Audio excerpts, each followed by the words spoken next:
extreme, radical, butcher?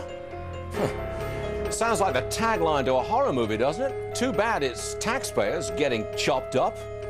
Hello, everyone. I'm Stuart Varney in for Neil Cavuto, and Fox on top of the budget battle going over the top. Democrats going all out to knock out a Republican plan to cut $61 billion out of a $1.5 trillion budget deficit. New York Senator Charles Schumer calling the cuts extreme. The New York Times calling the cuts radical. Silly me.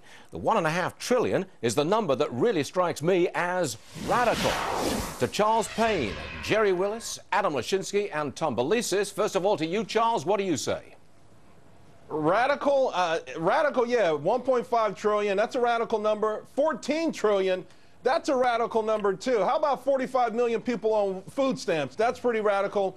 You know, Stu, this is the real deal. What would be radical is a politician standing up and having the guts to say, we've got to reel this stuff back in. Not attacking wealth creators while the masses go begging. That's what's radical, and I don't understand why everyone doesn't see that at this point. You know, Charles, for a second I thought you were going to say drill, baby, drill right there, but hey, we'll leave that till later. Jerry Willis, what do you say?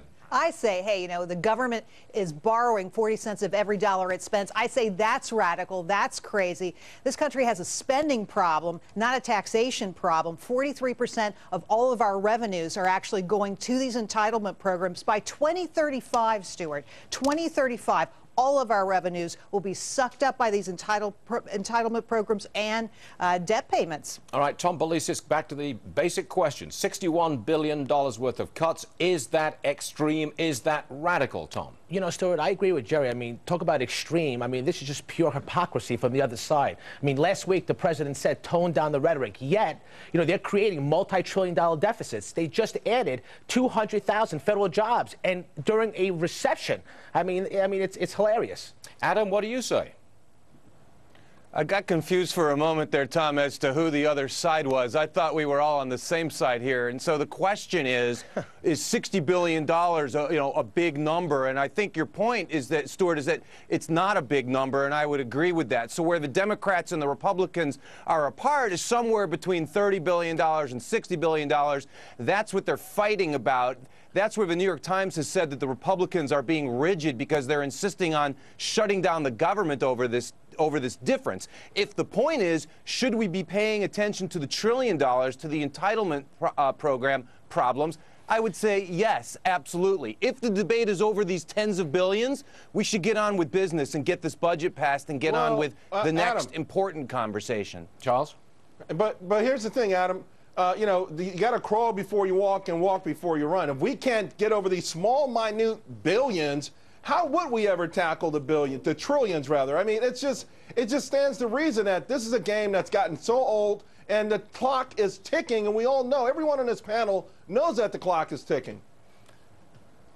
I don't disagree with you. Then all the more reason why there shouldn't be this confrontation over several tens of billions of dollars. And I think you'll agree with me, but the Republicans are no better than the Democrats here. I mean, the president's commission puts out some very realistic proposals on what needs to be done, and everybody on both sides of the aisle completely ignores it, and they go on with business as usual. I agree we should be talking about the entitlement programs, but we aren't. So if we're not going to talk about it, let's get this passed and move on, not shut down the government and slash programs in the process. I've got to ask you, Jerry, if you use the word radical, extreme, aren't you cutting off the debate?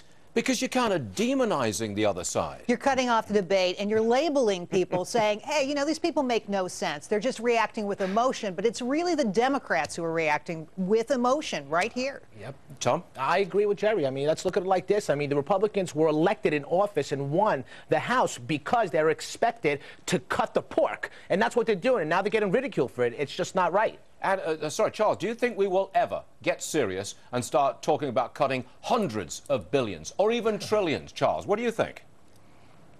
It's interesting. I think Adam brought up shutting down the government. Unfortunately, Stu, I really believe it's going to take an apocalyptic situation in this country. And, maybe shutting down the government in this case might be the only answer. Maybe these are the only ways we're ever going to really get this together, because the debate right now shouldn't be 61 billion. It should be 300 billion, 500 billion. That's what we really should be talking about at this point, not just, a couple of billion here and a couple of billion there. We should shut it down, and we could prove that, by the way, how much waste is out there, how much of this stuff overlaps. Adam, hold on a second, work. Adam, before you respond to this, I want to bring something to your attention. To you, Adam, there is a Democrat who is saying that the GOP cuts would kill, and I'm repeating verbatim here, would kill 70,000 poor kids. I call that demonization. I call that chopping off the debate before you've even got started. Surely you wouldn't disagree. I would only say that I'm shocked to find out that there's demonization going on here by any of the parties involved in the debate. Surely we won't demonize anybody on this program, because we're more high-minded than that. So does it shock me that one member of Congress makes an outrageous statement like that, Charles Stewart? No. But I would say to Charles, shutting down the government for a few days or a few weeks accomplishes nothing other than causing a lot of heartache for the people who are expecting to get services, for the employees, government employees who lose their jobs, because we're going to go ahead and fund the government again anyway, and we'll just have caused a big mess in the interim. We don't need such a bloated government, that we don't need to continue to kick this can down the road. I mean, listen, we've temporarily raised the debt ceiling. Since 1954, we've been temporarily raising it. We can prove to ourselves that we have it within our means to cut some of this egregious, crazy spending and live within our means. Jerry Willis, That's what do you we think? can prove Shutting to down the ourselves. government sufficiently cataclysmic to get the argument serious? Look, it would be cataclysmic, but as a lighter note here, the IRS is saying you won't get your tax refund if we shut down the government because of spending. You're not going to forget about that. You're not getting it. But isn't that designed Now to what say you, Charles? You're right. Let's keep the government open. Exert maximum pain in the event of a shutdown, so you won't get a shutdown. That's what we're doing. We're trying to scare people into jumping off the cliff instead of coming together and finding some way to work this out. How are you going to come together when you're using words like extreme and radical and killing 70,000 poor kids? I mean, how are you going to come together on that? That's insane. Last word to you, Tom. You can't shut the government. I think there's other ways to go around it, but I think this is a political war now with the debates, with cutting and what they're doing now. But I think the Republicans are on the right track. You're such a radical. You're such an extremist, Tom Belesis. I'm shocked. Thank you very much, one and all. Question. Ever go out for a big dinner and get stuck with the big check? Guess what? That's what's happening to America as we're fighting in Libya.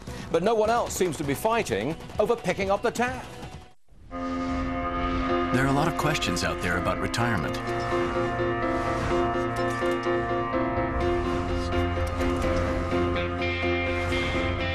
Let Fidelity help you find the answers.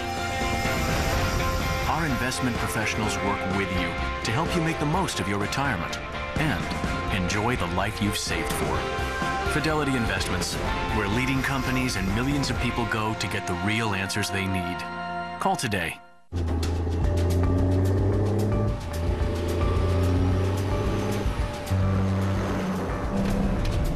At OD, we may be in shipping, but your business is our business. No matter what you ship, it's a promise to a customer, and we'll help you keep it with on-time and safety records that are among the industry's best. OD, helping the world keep promises.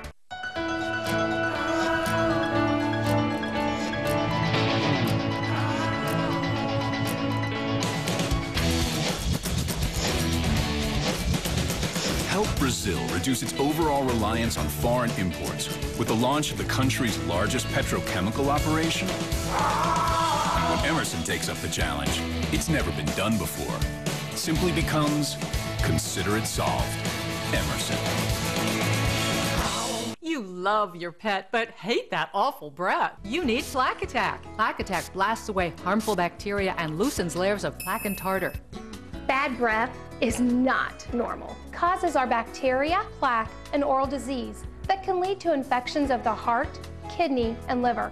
Plaque Attack helps eliminate these causes. It's safe, effective, and easy to use. A professional pet dental cleaning can cost hundreds of dollars and may endanger your pet's life. Veterinarian-approved Plaque Attack can help give your dog or cat fresher breath and healthier teeth and gums easily and safely. For only $19.95, you'll get a 3-month supply. Call now and we'll double the size. You'll get a 6-month supply. But there's more. You can also receive up to $100 in Visa redemption gift cards. Wow, $100. Call now.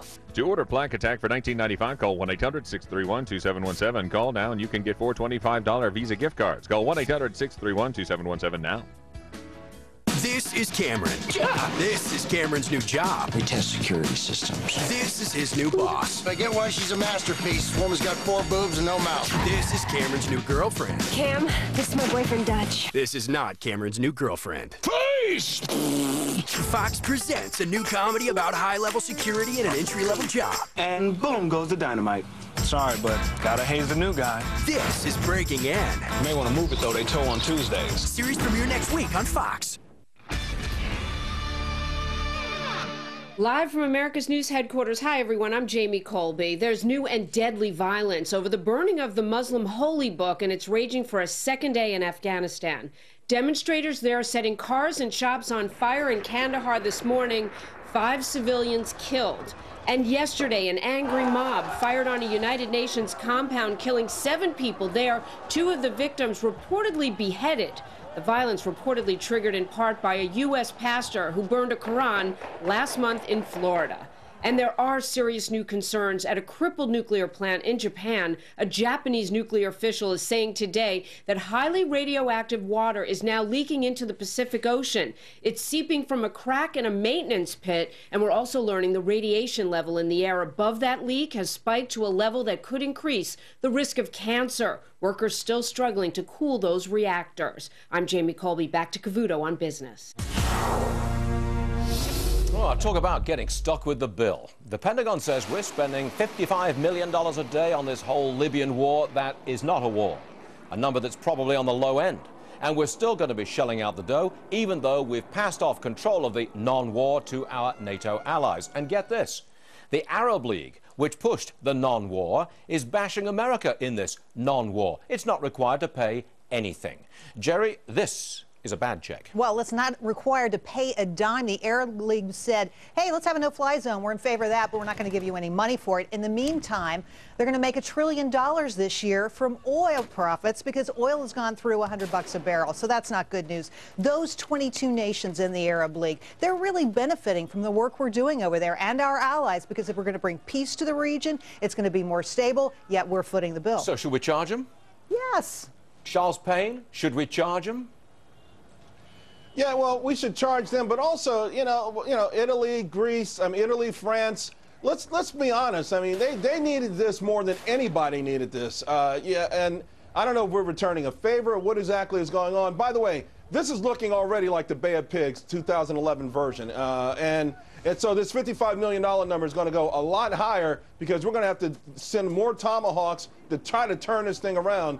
These rebels have no clue what they're doing, no leadership.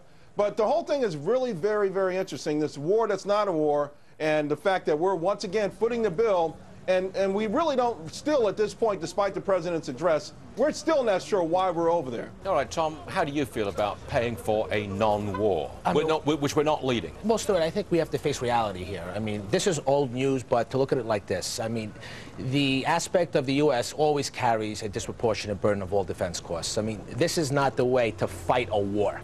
If you're going to go in and take a dictator out of power, you fight to win, and you accomplish your goal. Now, you know, we should pressure other countries to pay for the bill, but that's just not going to happen.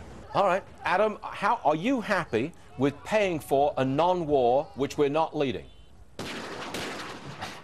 Well, I think it's a little bit naive to, you know, ask the question, why do we have to pay? Tom already explained it. We have to pay because we're the United States, and that's just the way it is. Maybe one day we won't have that role in the world anymore, and it won't be a given that we're going to pay. We step up for 2 reasons. We step up for humanitarian reasons and because we're doing this in self-interest. We do everything that we do in self-interest, and there's nothing wrong with that. But the fact is that the world's leading superpower pays. I don't like it. You don't like it. We don't have to like it. But if we want to do it, then we pay for it. Jerry, I put it to you. We are broke. I mean, Adam's right. We're the only world superpower. We're the only ones who can actually do this. But we are broke. Okay, so let's look at that. We're broke, right? Yet who is footing the bill for NATO? Okay, NATO, 22% of its budget comes from us, 14%, 15% from Western countries. We are still footing the bill for all of this, despite the fact that we're having major financial problems. So if we've got